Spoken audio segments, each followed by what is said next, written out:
अगर तुम्हारे पास दाऊद है तो हमारे पास गवली है। जी हाँ, हम बात कर रहे हैं उसी सुपारी किंग के बारे में जिसने दाऊद के दुश्मनों को खत्म कर दिया था, पर वो खुद ही दाऊद का दुश्मन बन गया। वो डॉन जो पॉलिटिक्स, पावर और कानून के वजह से अभी तक जिंदा है, जिसने एक वक्त पर दाऊद को मारने के लिए 600 शूटर्स की फौज तैयार की। जी हाँ, हम बात कर रहे हैं अंडरवर्ल्ड का डैडी अरुण गवली के बारे में। जय शंभू नारायण। 1970 से मुंबई में अंडरवर्ल्ड का राज चल रहा है। मुंबई के असली डॉन्स अपनी गद्दियां छोड़ रहे थे और नए डॉन्स मार्केट में आ रहे थे। उस समय मिल्स बहुत चलती थी, पर अचानक से सारे मिल्स बंद पड़ने लग गए और सबका काम चला गया और लाखों लोग बेरोजगार हो गए इस चक्कर में। इन लोगों में से एक था जो मुंबई की हिस्ट्री में नाम बनाने वाला था।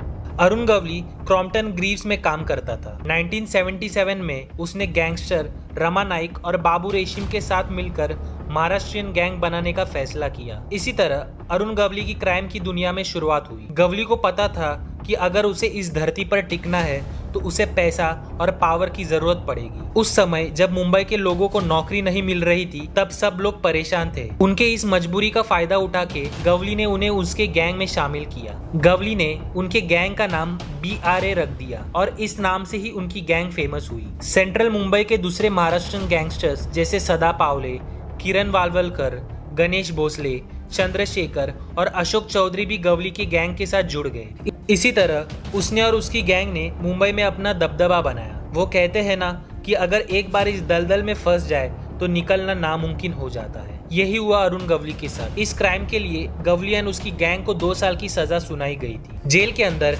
उसकी मुलाकात दाऊद के राइट हैंड बड़ा राजन से हुई एंड इसके बाद से ही गवली के अंडरवर्ल्ड में एंट्री हुई और एक साधारण इंसान मुंबई अंडरवर्ल्ड का डैडी बन गया। भाईकला कंपनी को एक बड़ी अपॉर्चुनिटी मिली जब दाऊद इब्राहिम के बड़े भाई शबीर को 1981 में पठान गैंग के समाद खान, अरीमजादा और आलमजेब ने मार दिया। दाऊद ने रमा नाइक से मदद मांगी और बड़ा अमाउंट ऑफर किया। नाइक ने डील एक्सेप्ट की और भाईकला कंपनी, अरुण गवली और रमा नाइक ने मिलकर समाद खान को 1984 में मारने का प्लान बनाया, जो करीम लाला का भतीजा था और पठान गैंग का मेंबर था। तब दाऊद ने अपने आप को बॉस समझना शुरू कर दिया था और दुबई शिफ्ट हुआ। लेकिन यहाँ मुंबई में गवली का दबदबा बढ़ते जा रहा था और वो दाऊद को ओवरशैडो कर रहा था एंड ये बात दाऊद को बिल्कुल भी हजम नहीं हुई और इसी वजह से गवली एंड दाऊद अलग अलग हो गए। दाऊद ने बाबू रेशिम और रमा दोनों को मार दिया, लेकिन गवली भी किसी से कम नहीं था। उसने भी दाऊद के कई शूटर्स को मार दिया। मुंबई के सड़कों पर बस डर का माहौल चल रहा था और हर जगह खून बह रहा था। कहा जाता है गवली के पास 600 शूटर्स की टोली थी, लेकिन माहौल इतना गर्म था कि गवली दगड़ी चौल में अंडरग्राउंड था, लेकिन गवली का भाई पापा गवली खुले में घूम रहा था। इसी का फायदा उठा के दाऊद ने पापा गवली का गेम बजा दिया। अपने भाई की मौत का बदला उसने दाऊद के साले को मार के पूरा किया। अंडरवर्ल्ड 2 साल तक शांत बैठा था, क्योंकि अगर गवली के हाथ कोई लगता तो गवली सबको तबाह कर देता। उसके बाद गवली ने दगड़ी चौल पर अपना राज शुरू किया। हर दिन उसके घर पर दरबार भरता था, जहां लोग अपने परेशानी लेकर आते थे एंड वो उनके प्रॉब्लम्स को सॉल्व करता था। इसी तरह वो लोगों का मसीहा बन गया।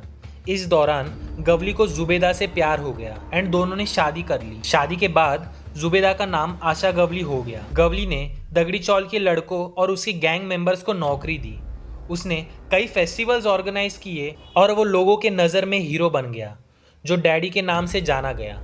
शिवसेना के मिनिस्टर बाला साहेब ठाकरे ने गवली को आमचे मूले का टाइटल दे दिया। गवली को लगा अब उसे कोई रोक नहीं सकता, क्योंकि महाराष्ट्र की पावरफुल पार्टी उसके साथ थी। पर जैसा उसने सोचा था हुआ उसका उल्टा ही। गवली पर जब फेक केस लगाया जा रहा था तब उसे लगा कि शिवसेना उसे सपोर्ट करेगी, लेकिन जो आमची मूले थे वो अब स्ट्रेंजर बन गया था। पुलिस उसे अमरावती जेल शिफ्ट कर रही थी, जहां वो दाऊद का आसान टारगेट बन सकता था। बेल से आते ही उसने अपनी खुद की पार्टी बनाई, जिसका नाम था अखिल भारतीय सेना। गवली ने शिवसेना के एरिया में वही मेथड्स यूज किए और उन्हें कंपटीशन दिया। कुछ चालाकी से, कुछ लालच से गवली धीरे धीरे शिवसेना के वर्कर्स को अपनी पार्टी में ले रहा था, लेकिन ये सब उसके लिए ज्यादा हो गया था। क्योंकि गवली ने एक बड़े पॉलिटिशियन की सुपारी दी थी और अब मुंबई पुलिस की पेशेंस खत्म हो गई थी। पुलिस ने गवली के दगड़ी चौल में रेड की। दगड़ी चौल के कई घरों में सीक्रेट टनल्स बनाए गए थे जिससे गवली भाग सकता है। सीक्रेट कंपार्टमेंट्स बनाए जहां वो छुप सकता है, लेकिन उसे पकड़ लिया गया। ये अरेस्ट गवली के लिए सबसे बड़ा शॉक था, क्योंकि ये वक्त था जब Mumbai police shoot first ask later mode में थी। गैंगस्टर्स को एनकाउंटर में मारा जा रहा था। पुलिस ने गवली के कई गैंग मेंबर्स को मार दिया। अब गवली को सब तरफ से दुश्मन ने घेरा हुआ था। दाऊद या अमर नाइक उसको जेल में ही मार सकते थे। अगर वो जेल के बाहर होता तो पुलिस उसे मार देती। 1993 से 2003 के बीच मुंबई पुलिस ने एनकाउंटर में 600 से ज्यादा क्रिमिनल्स को मार दिया था, जिसमें से लगभग 90 गवली के गैंग के ही थे।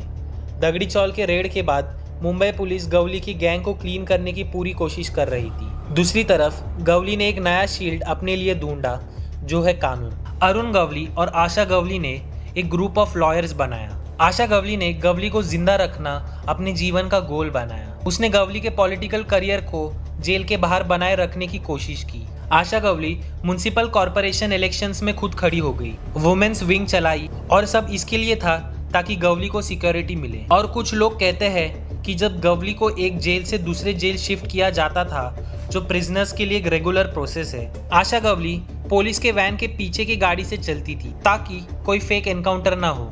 अरुण गवली के 40 साल के क्रिमिनल करियर का फैसला 28 अगस्त 2012 को कोर्ट हियरिंग में होने वाला था। उस पर 40 केसेस फाइल्ड थी, लेकिन वो एक से ही बच नहीं पाया। उसे शिवसेना एमएलए को मारने का क्राइम के लिए लाइफ इम्प्रिजनमेंट की सजा मिली। आज दगड़ी चौल शांत है, रीडेवलपमेंट के रास्ते पर है। अरुण की बेटी गीता गवली अब पार्टी को संभाल रही है और दगड़ी चौल की देखभाल कर रही है, लेकिन जल्दी ही डैडी घर वापस आ रहे हैं। नागपुर कोर्ट हियरिंग में अप्रैल 2024 में एक लीगल लूप होल और अरुण गवली के 69 साल की उम्र को देखते हुए उसे अर्ली रिलीज दिया गया। ये डिसीजन कितना सही है ये आप हमें कमेंट्स में बता सकते हैं। तो ये थी कहानी मुंबई के सुपारी किंग की आप सबके लिए।